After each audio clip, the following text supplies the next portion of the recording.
deliver a load, it's like $200,000. So you deliver a few loads and you can buy your own truck, and then you can hire your own driver and send them out on stuff and get them on a dedicated route or something and just let them go. And they just start milking the money in, and then you build up your shops and stuff and buy new trucks.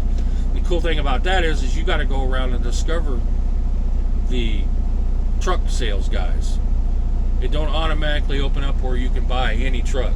Like, I had to go around and find the KW dealer, the Peterbilt dealer, and the Western Star dealer, which Western Star is now Freightliner, so it's a bummer. It's not like Western Stars used to be, but everybody wanted a Western Star back when I was young, starting driving and stuff. Everybody was a Western Star. It's the best truck out there.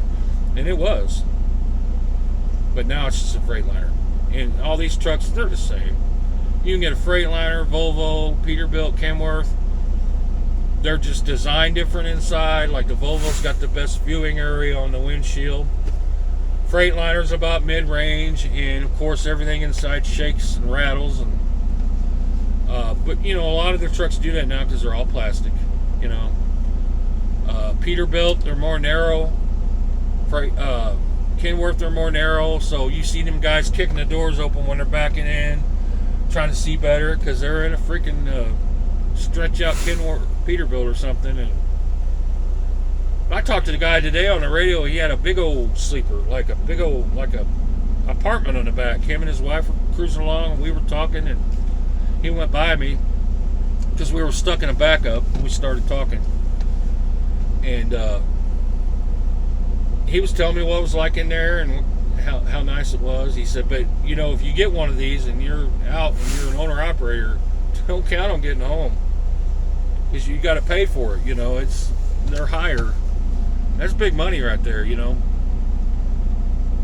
But yeah, I was talking to him about how when I don't have to drive no more and me and my wife don't have to work no more, we want to get like a little, not a little one, but kind of a big Winnebago, you know. And I want to go around to all the Civil War battlegrounds, and I'm a history buff, so that to me is like what I want to do. And of course we have to split it between what we both want to do. She wants to go to like Universal, and she wants to go to see the biggest ball of yarn and the biggest rocking chair and shit like that you see on the road all the time, that in 5 minutes once you get there you're like, okay, let's go. But that's the stuff she wants to see. So I want to get one that has like a big truck on front. You see them with the RV on back with the air brakes and everything. That's what I want because that's what I know how to drive. So that would be awesome. Are we going to be able to do it? Who knows? But that would be great. You know, spend your last years just kind of traveling. It'd be nice. Of course, that's a double-edged sword too, because that's all I've done my whole for 30 years or 28 years or something like that. But when you get home, you don't want to drive nowhere. You don't want to go nowhere. Me personally, I just want to go home. You know, I just like to be home. I don't want to eat out, none of that crap. Of course, when they get home, they've cooked all week and they want to eat out. So I have to take a hit and we just eat out and do what they want to do. That's part of being a man and being a husband. Just kind of let you do what your family wants you to do and go on about your business, you know. But yeah, gaming thing I'm going to get into. I got to get the right program, that way I can talk and play the game at the same time. I don't think necessarily you need to see me like, there's a guy I watch, his name's Raptor. Go check him out if you're in all kinds of strategy games. He plays all kinds of different games, but he likes the strategy and the builders and the survival games and crap like that. And he goes through them, and sometimes like he'll go through them for like stream for like 3 or 4 hours, you know, and so you get a good bite on what the game is, you know. Like he plays Zomboid and Transport Fever and stuff like that. He's pretty awesome. So his name is Raptor. Check him out.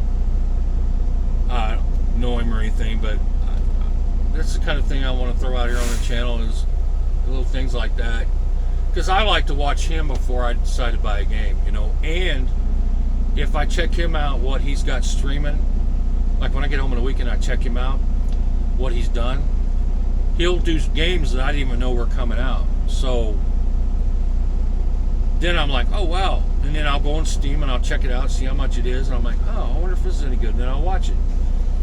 And he pretty much decides for me whether I get it or not, you know, because he likes the same kind of stuff I do. So it's pretty crazy. So yeah, I watch him. So like and subscribe to him if you like him. Like and subscribe to me if you like me. I'm full of crap. This is, you know, I told my grandkids, you know, a lot of times it'll be just story time. You know, just me talking trucking, me talking stuff that I've done in the past. Not that I'm this big worldly, godly being or anything. I've done a lot of crap in my life. I've been in other countries. I've drove in a lot of states. I can't really tell you. Hawaii and Alaska is pretty much the only thing I haven't been to. You know, in the 50 states of the United States, but you know, all pretty much over the years, all the other states I've been to and picked up, delivered, and or just been through. You know,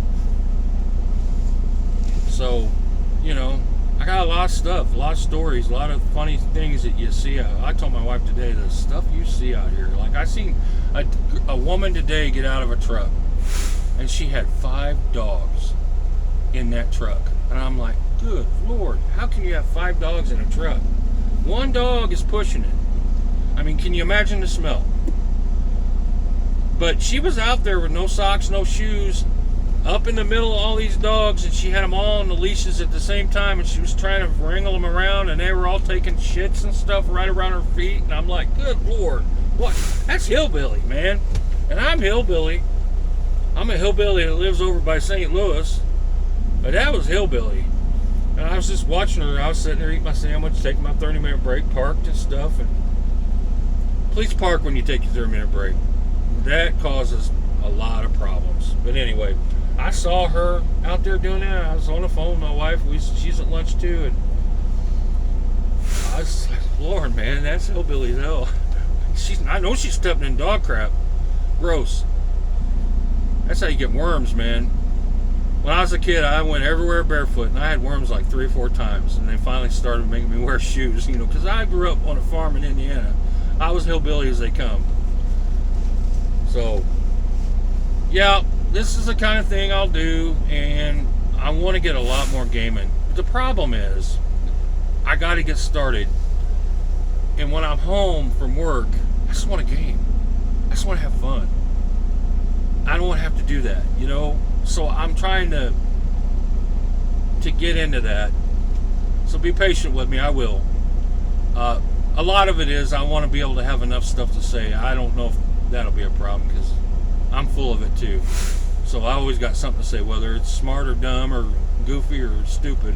You know, I got something to say. You know, keep looking in here and my hat's crooked. I guess my head's funny shaped or something. But again, I want to shout out to my family and grandkids and anybody watching this. Nobody's watching it yet, but I think there's a thing on YouTube that you can pay for to get your algorithm out there better. So I think once I do that, it'll start getting better. I just got to wait till get some bills lined out and stuff. Can't be throwing money on that yet. So, and this is good practice for me to see how it goes. And I tell my grandkids, watch them, let me know. Is it dumb? I mean, let me know. Be honest. And my daughter is my biggest critic. So she's 17, and of course, she won't lie to me because, you know, she does a lot of art stuff, and I won't lie to her. I'll tell her, you got to be able to take constructive criticism, or you won't get better. So I tell her, tell me, I got to know. So she does, and I try, and I got to watch with the curse words. I popped one while ago, and I didn't mean to, so I hope I don't get in trouble for that. But I'm trying to work on that. So be patient, everybody. I've been talking a long time. I could keep talking more, but I probably lost everybody by now. And I'm just talking to me. But this is kind of fun. So I'm going to do it, and we're going to see what happens. They'll be hit and miss. I might not put one out for a couple, 3 days, and then I'll put like 3 or 4 out because I'm bored and I'm driving down the road. I want to get a GoPro. That way I'm not using my camera trying to, and it's shaking and all that. And it's like, mount a GoPro. I don't know. We'll see what happens. Those are like $300 or $400 though. So I need to get a good program for my computer and a GoPro, and then that's what I'll use, and then see what happens. My wife and all my kids and grandkids, they say, they've been telling me for a couple years, you ought to be a YouTuber. You're funny. You got a lot of stuff to say. You got a lot of stories. You're a gamer, and you should do it. You'd be good at it. And I'm like, no way. There's no way I could do that. And then the more I thought about it, and more guys I watch, like Raptor, he just sits there and plays the games and talks. And he's calm and he's nice. There's no trifling going on his channel. He won't allow that shit. So that's the kind of channel I want. I don't want no hate or nothing. And I don't want to spawn no hate. I just want it to be kind of lighthearted and informational, and try to stay. And I get into politics. I do. I'm a big political fan, but I'm going to keep that off my channel if at all possible, because that is a black hole that you go down. You start isolating other people that don't have your views, and they won't watch you because they start to hate you. So I don't want that. Everybody's got their political views, and there's a time and place for that, and I don't think YouTube is a time and place, and they're cracking down on everything now, especially if you're not a Democrat. But that's enough of that. Anyway, everybody have a good day. I'm probably going to get sleepy by the time they let me in the gate and start unloading me. That's how it works, because I can't. I lay in the bunk and I'm just awake. And everything starts to hurt, so I'm hell with it. I'm getting up. I can lay down while they're loading me on my reload or something and take an hour nap, and that'll be good until I get where I'm going. But yesterday was a long run. It was 660 miles, and my last 12 miles I had to PC mile it to get to here, because I was somewhere where I couldn't park this thing. So I had to use PC mile to get where I'm going, and so that was a long day. Not long like when I was young, running 4,800 miles a week, and I'd go in and lay down my logs and say, man, I'm out of time. One day, it was like Thursday, and I had run like 4,500 miles, and I'm like, I'm tired. I ran 4,500 miles. I'm done. He goes, no, you're not done. Let me look at your logs. And he started tearing logs up and writing them out himself, so I could go back out on another run back to Pennsylvania and back. That was BFL out of Owensboro, Kentucky. I'm going to call them out on that, because that was crazy. I didn't work much longer after that there, because they were trying to kill people. There was a guy that worked there, a family friend of our family for a long time. His name was Jim McCullum. And he taught me how to drive. Because when I got a job there, I was just fresh into driving, like under a year. And they said, well, you can work here, but you got to go with somebody for a month. And his name was Jim McCullum, and he worked there, and I was like, well, can I go with Jim? Because I'd already talked to him. Jim was fine with it. I mean, he knew my mom and dad, and I knew him. When I was a little kid, he had a cab over, and he let me help wash it on the weekend.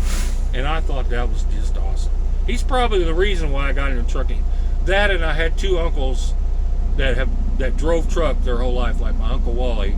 He drove truck for 50 years for the same company.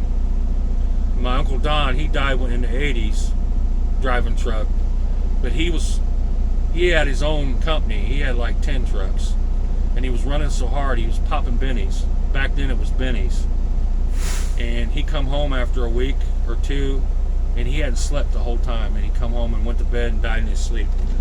So that's a lesson to you kids. Don't do drugs. It'll kill you. And he did it to make money for his family, but that's still no excuse. He shouldn't have done it, because now he's been gone a long time and that family has moved on. And what good did it do anything? It did nothing. It's just money. It's not worth it. No job or no situation is worth your life if you value your life. That was just ingrained in them old guys, work, and to work more, to make more. I think he got in over his head. He was just trying to maintain, and he worked for a company out of right across the river from Owensboro, Kentucky.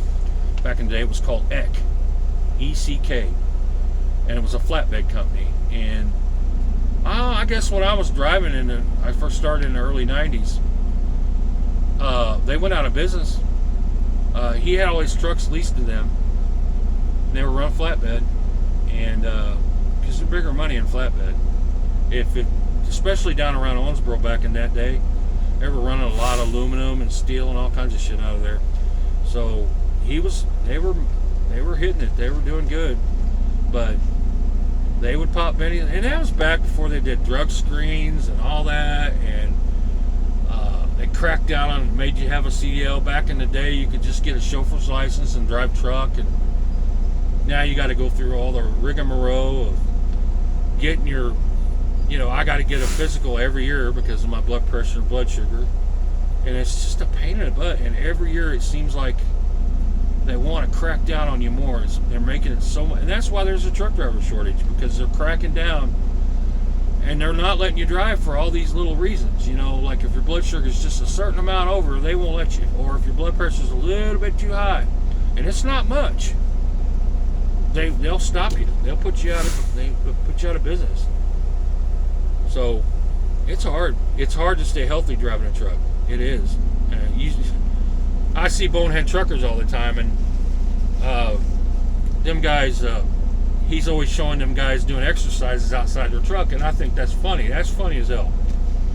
But still, I get why they're doing it, because them guys that are coming over for a foreign country, they're in it for the long haul, man. They're all in on they're using that business grant and everything, buy their own trucks, and they're all in, man.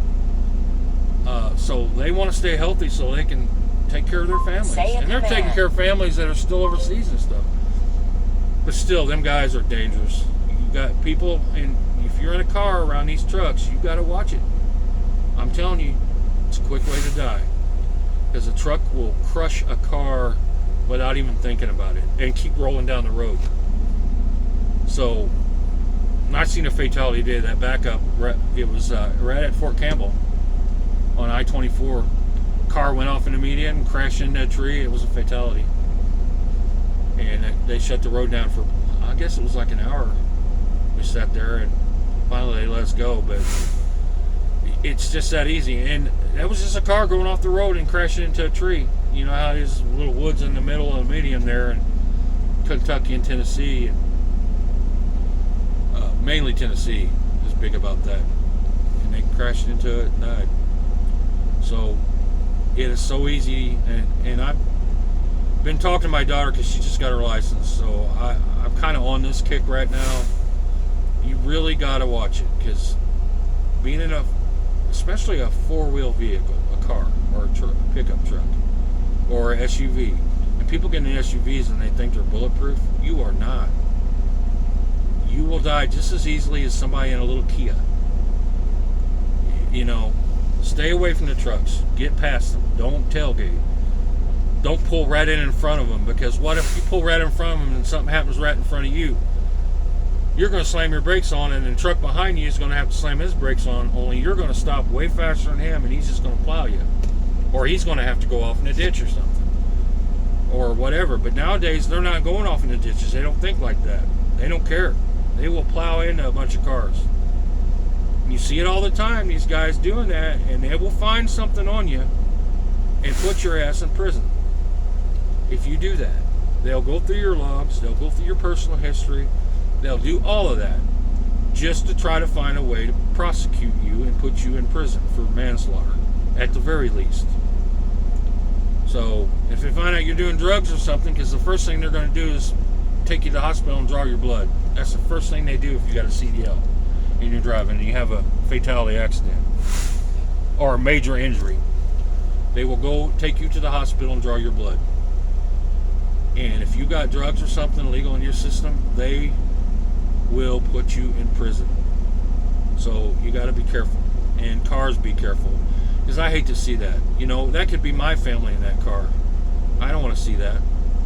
You know, that's heartbreak and broken families and broken lives, man. You know, people are just trying to be happy and live their lives. So, cars, be careful. You know, if you see this video and you're listening to me drone on about dumb shit, just be careful. Alright, that's all I got to say. I've been on here an hour. Everybody be careful today. Everybody have a good day. And spread the love, as corny as it sounds. And try not to spread the hate. And everybody have a good day. This is Plain Bill, and I'm gone.